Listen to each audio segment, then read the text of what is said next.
Assalamualaikum warahmatullahi wabarakatuh.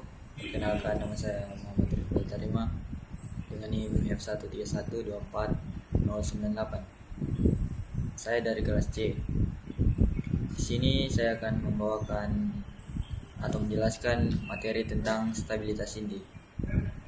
Tujuan saya untuk membuat tugas ini yaitu sebagai pengganti ujian akhir semester mata kuliah kimia dasar. Baik, saya akan masuk ke materi yang berjudul stabilitas inti. Stabilitas inti ini terdapat 6 bagian. Yang pertama ada inti atom, yang kedua gaya yang bekerja dalam inti atom, yang ketiga rasio neutron terhadap proton atau NZ. Yang keempat itu ada sabuk stabilitas atau stability well. Yang kelima ada peluruhan radioaktif. Yang keenam itu ada energi ikat inti.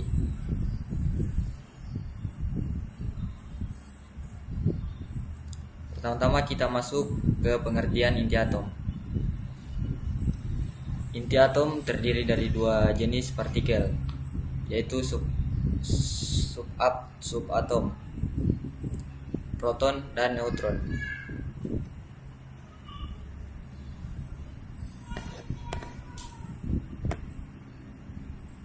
Inti atom ini terdiri dari dua jenis partikel subatom, yaitu proton dan neutron yang saya jelaskan tadi, yaitu jumlah proton menentukan unsur atau nomor atom, sedangkan jumlah neutron berperan dalam menentukan isotop dan stabilitas inti.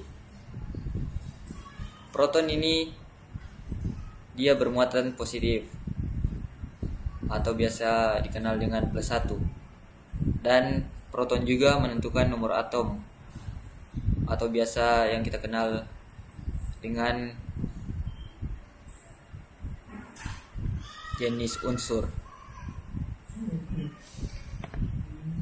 Yang kedua ada neutron.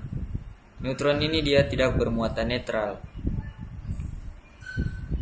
dan bersama proton, neutron menentukan massa atom. Jumlah proton dan neutron dalam inti disebut nukleon.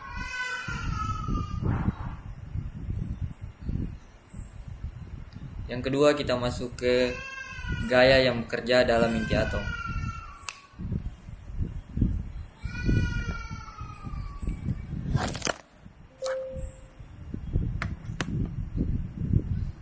Di dalam inti atom terdapat dua gaya, yaitu gaya tolak elektrostatik antara proton-proton atau biasa dikenal dengan karena muatan sejenis saling tolak.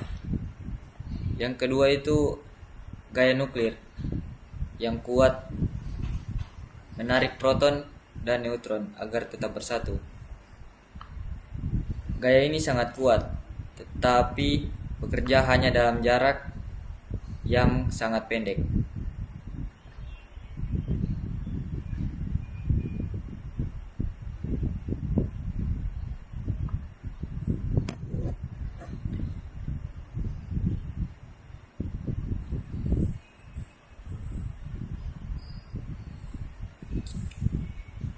Gaya yang bekerja dalam inti atom ini terdapat dua gaya utama, yaitu gaya elektrostatik antara proton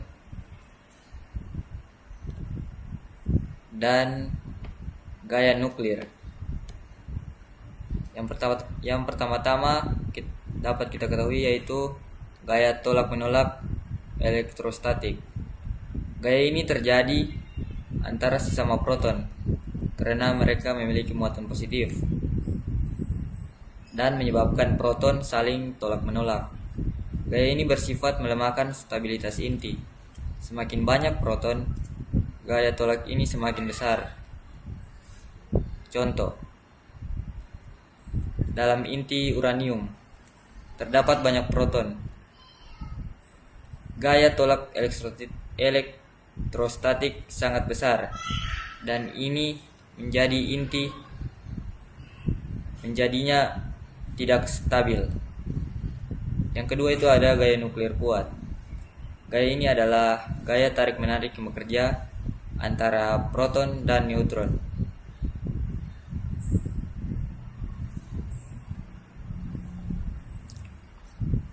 Jadi gaya nuklir ini dia sangatlah kuat, jauh lebih kuat dari gaya elektrostatik, tapi hanya bekerja dalam jarak sangat pendek, berperan menyatukan proton dan neutron agar inti tetap stabil. Gaya ini juga bersifat menstabilkan inti.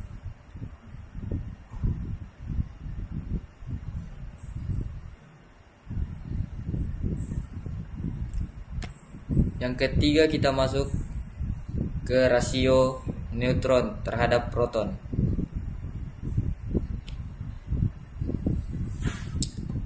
Inti yang stabil memiliki rasio neutron dan proton terhadap proton atau biasa dikenal dengan NZ. Untuk unsur ringan, ini stabilitasnya biasa memiliki N. Untuk unsur berat diperlukan lebih banyak neutron daripada proton untuk menetralkan tolak-menolak antara proton.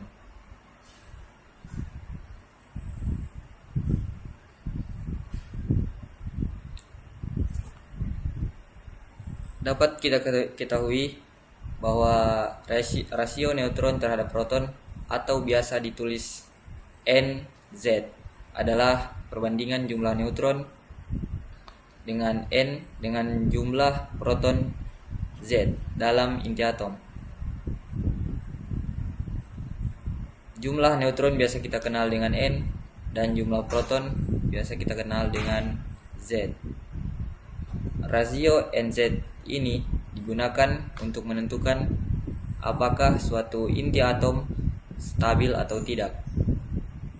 Keseimbangan antara neutron dan proton sangat penting untuk mengatasi gaya tolak-menolak antara proton.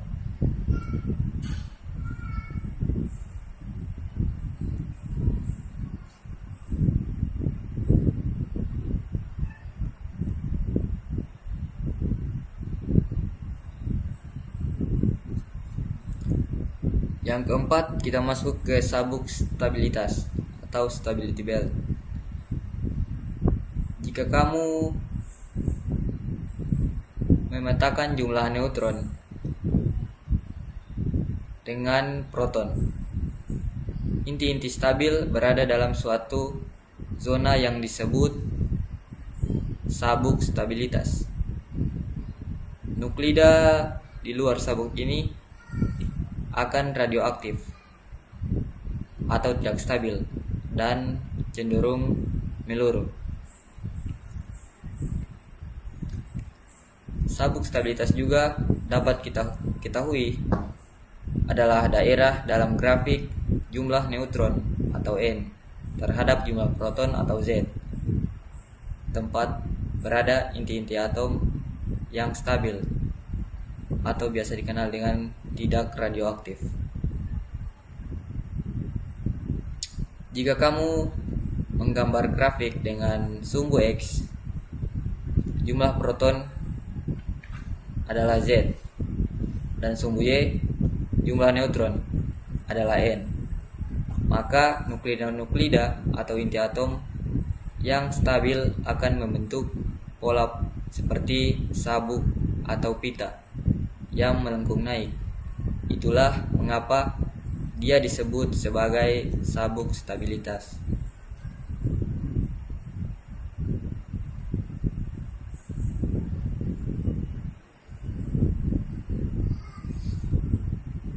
Yang kelima, kita masuk ke peluruhan radioaktif.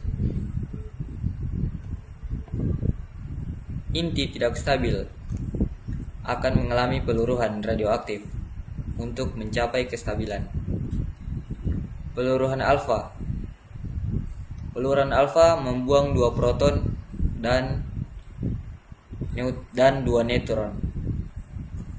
Peluruhan beta, yaitu neutron menjadi proton, melepaskan elektron.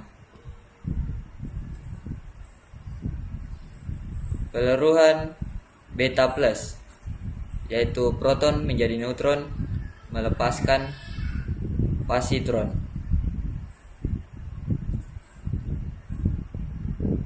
Tangkap elektron atau electron capture, atau biasa disebut inti menangkap elektron dan mengubah proton menjadi neutron. Yang terakhir itu kita masuk ke energi ikat inti. Energi ikat inti, energi yang dibutuhkan untuk memisahkan semua nukleon dalam inti disebut energi ikat inti. Semakin besar ikat per nukleon, semakin stabil inti tersebut. Unsur dengan energi ikat per nukleon maksimum sekitar besi Fe adalah yang paling stabil. Energi ikat juga dapat kita ketahui sebagai energi yang diperlukan untuk memisahkan seluruh proton dan neutron, atau biasa kita kenal dengan nukleon, dari suatu inti atom menjadi partikel bebas. Sebaliknya, ini juga merupakan energi yang dilepaskan saat inti terbentuk dari nukleon-nukleon yang terpisah. Mengapa energi ikat ini diperlukan? Jadi, energi ikat diperlukan karena di dalam inti atom, proton dan neutron terikat kuat oleh gaya nuklir yang kuat. Untuk memisahkan mereka ini, kalian harus memberikan energi untuk melawan gaya tersebut. Semakin besar energi ikat, semakin stabil inti tersebut.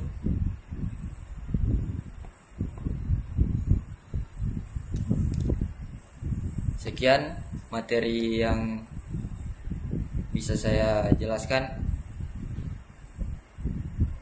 Terima kasih. Assalamualaikum warahmatullahi wabarakatuh.